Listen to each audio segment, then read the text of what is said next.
bizagera nazajya byuka aryana byuke aryana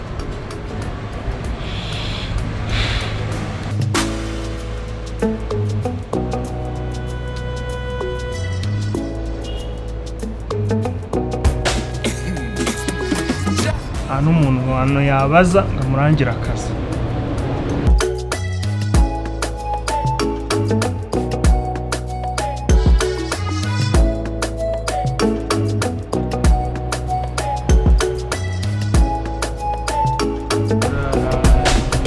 Kamali we Makurusi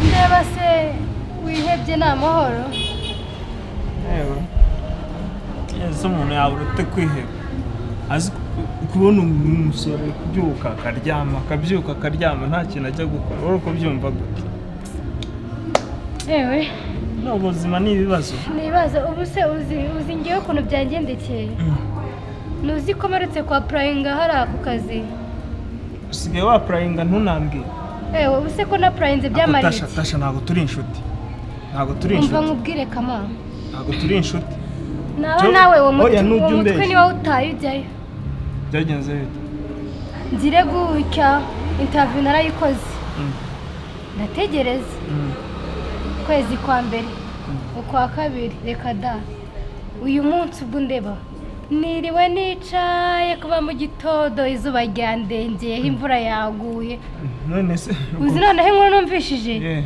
zanciye umugongo noneho nkahita numva noneho n'ibyanjye birarangiye bashyizemo undi bwo ntibirumvikana niba namushyiremo se basi bakomeze n'abandi bonera amahirwe ngo barafunze bahura n'iki kama dore ngo ni bizinesi nshya yadutse ariko mu by'ukuri nakurikiranye amakuru yayo nsanga n'ubundi ni za sikamu nk'izindi zose ariko navuze ni basi iyo mbimenya hakiri kare ariko n'ubundi byarangiye babajyaniye amafaranga cyane rwose ibyo si ibintu twatindaho ndeba se ntacyo bikubwiye ngo nungutse igitekerezo icyese kandi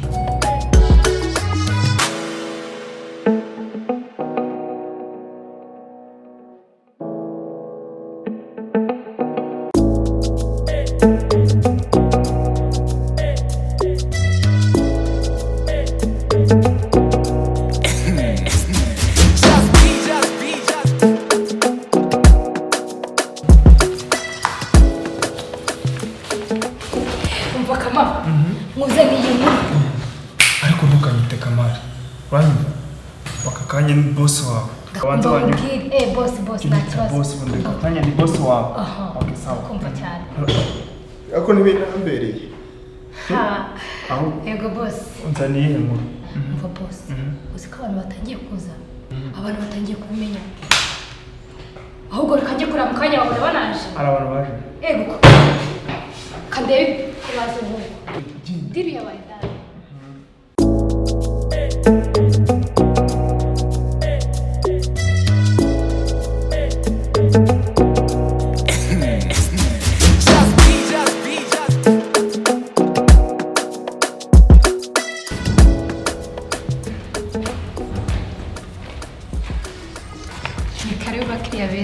murakaza neza muri Kamali Enterprise.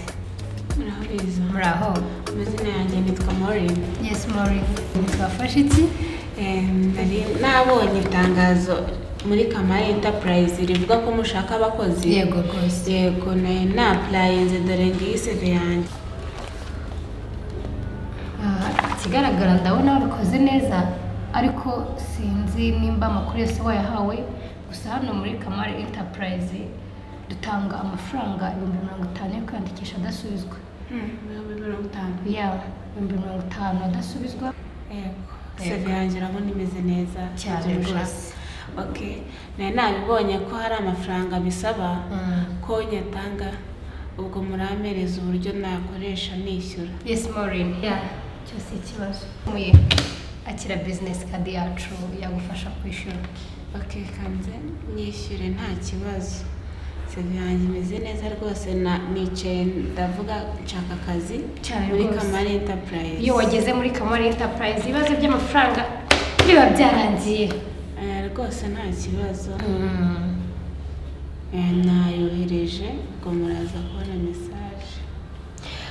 Yes Maureen, noneho wajyara kwa boss mukagira uko muvugana ku buryo nyine wakora interview, ibindi urabimenyeshwa nugerayo kwa boss.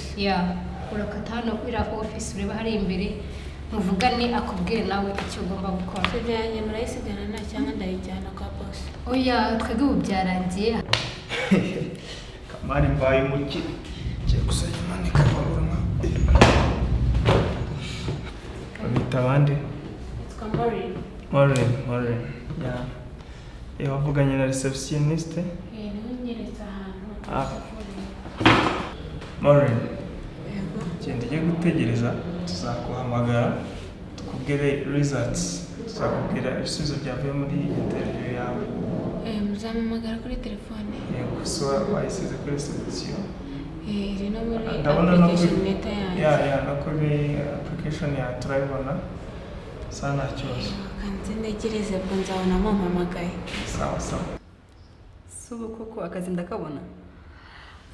Muheto, ntugire ikibazo. Kuba waje muri Kamali Enterprise ibibazo byakemutse. Hari ikintu kimwe nshaka kubwira. Ahangaha muri Kamali Enterprise uratanga amafaranga 50,000 y'u Rwanda adasubizwa. Ayo mafaranga icyo akora ni iki? Ayo mafaranga agufasha mu kwiyandikisha kugira ngo uhabwe interview akazi kaboneke. Nzatanga ryari? Ubu tuvugana amafaranga urayatanga kuko interview abandi bayitangiye uyu munsi akakanye tuvugana. Ndanyuza kuri nde? Ikibazo cyo kwishyura muri Kamali Enterprise cyo twagikemuye. Akira business card. Ni nimero ndi kubona. Yego. Kandi ukuntu mubona Muheto, nimba koko ufite icyizere akazi urakabona. Muheto, murakoze cyane kuba mwitabiriye na interview. So ntekereza yuko twahereza undi munsi twazabahamagara tubabwira results, tubabwira ibyavuye muri interview yanyu. Gususubiza neza ko haje.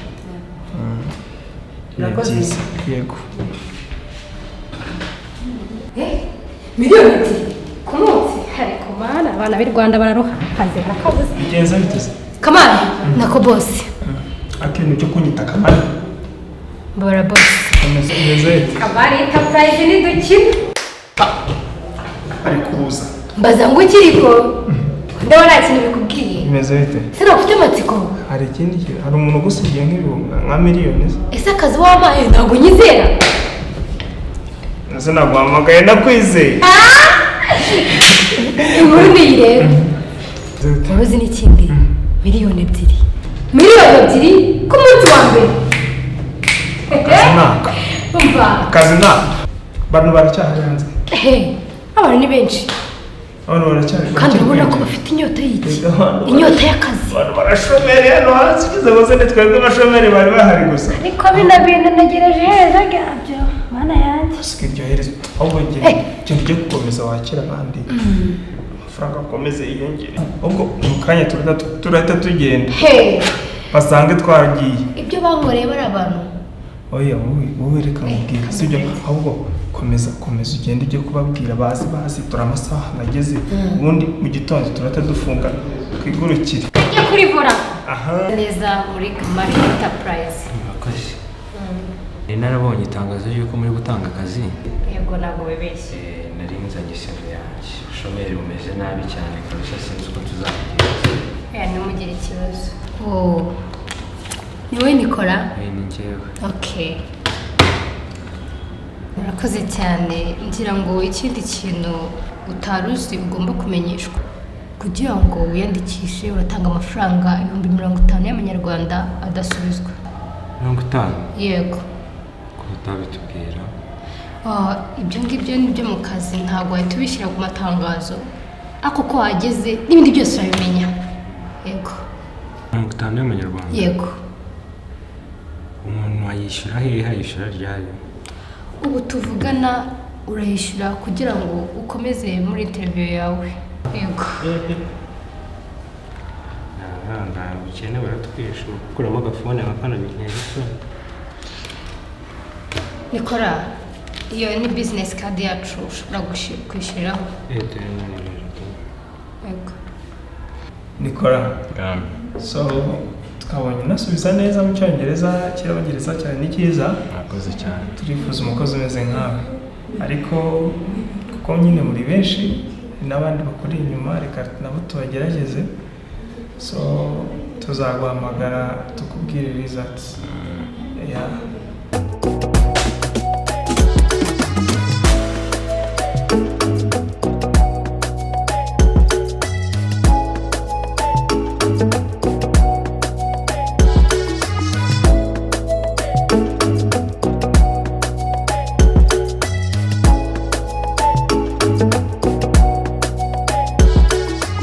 Murakoze kuza muri Kamali Enterprise. Mwiriwe neza? Nitwa Julius. Yes, Julius, tubafashe iki? Nabonye itangazo. Yego. Rivuga yuko hano ngo muri gutanga akazi. Nuko rwose ntabwo bibeshye. Yego. Iyi ngiyi rero ni curriculum mufite yanjye. Yego. Mwayinyuzamo amaso mukareba. Okay. Yego.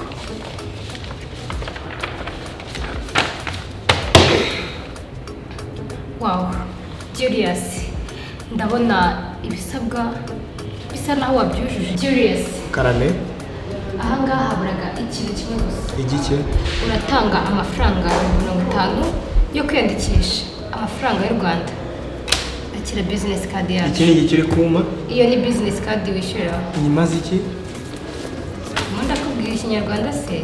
Iyi ni business card ugomba kwishyura amafaranga 50. Aya mafaranga 50 n'ayiki? Ndishyura 50 yo kwiyandikisha se ndambaye umunyeshuri. Ndaza kwaka akazi ni ruswa niki? Waruzi n'ikindi Julius? Yego. Dufite abantu benshi dukeneye kwakira ahangaha. Ibyo bibazo rero kumbaza nta gisubizo mbifitiye. Mbabara bisohoka ahangaha hari abantu benshi bategereje akazi. Fata impapuro zawe ugende. Uzi n'ibindi? Tuzakira n'abandi. Ibindi byahindutse. Umukozi wa RIB kubahana. Ibyo bintu byayo mwaye by'ubutubuzi. Ndabibona neza? Barambwe ngo hano muri kuhakora ibintu by'amanyanga mutuburira abantu. Umva mubwire. Urajya he? Umva mubwire. Nshaka kubona wicaye. Umva. Nshaka kukubona wicaye. Umva mubwire. Yego. Umva mubwire. Nanjye ndi umukozi. Ukorera nde? Nanjye ndi umukozi nk'abandi bose. Ukorera nde? Nanjye ndi umukozi. Ukorera nde? Nanjye ndi umukozi. Ukorera nde? Ariko n'ubu narabimubwiye Kamali. Narabimubwiye. Ibi bintu ngo Murakorana? Kamali ashinzwe iki? Kamali. Ashinzwe iki? Kamali niwe boss. Mubwire. Mubwire ko turi hano. Kamali niwe boss. Boss. Abakozi bari kugushaka. abwire binje Nta kibazo. RIB Nawe bita Kamali.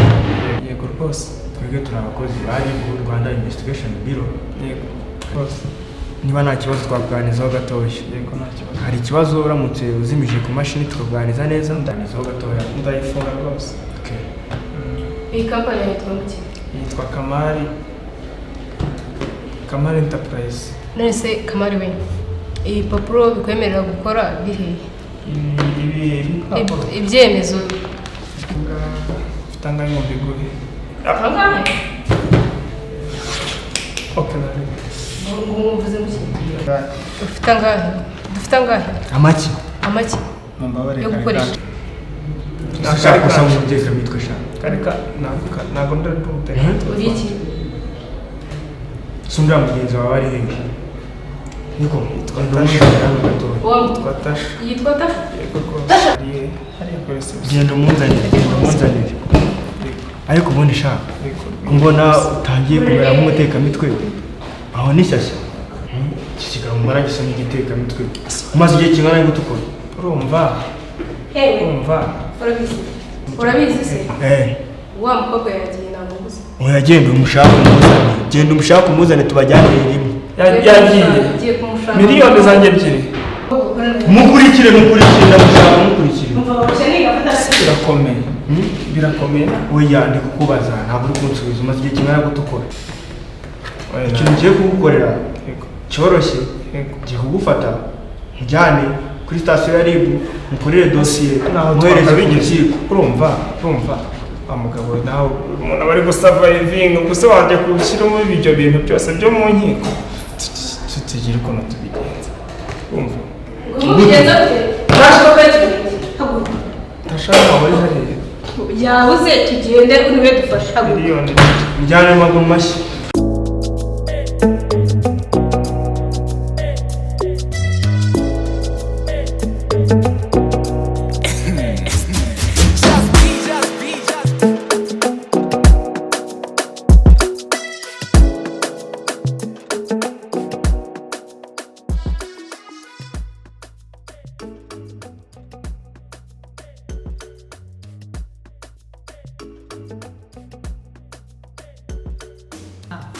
ujye bwo kwishyura ntugire ikibazo ufite bizinesi kadi yesi we nayo hari nayo wijyanye n'indi wijyanye ufite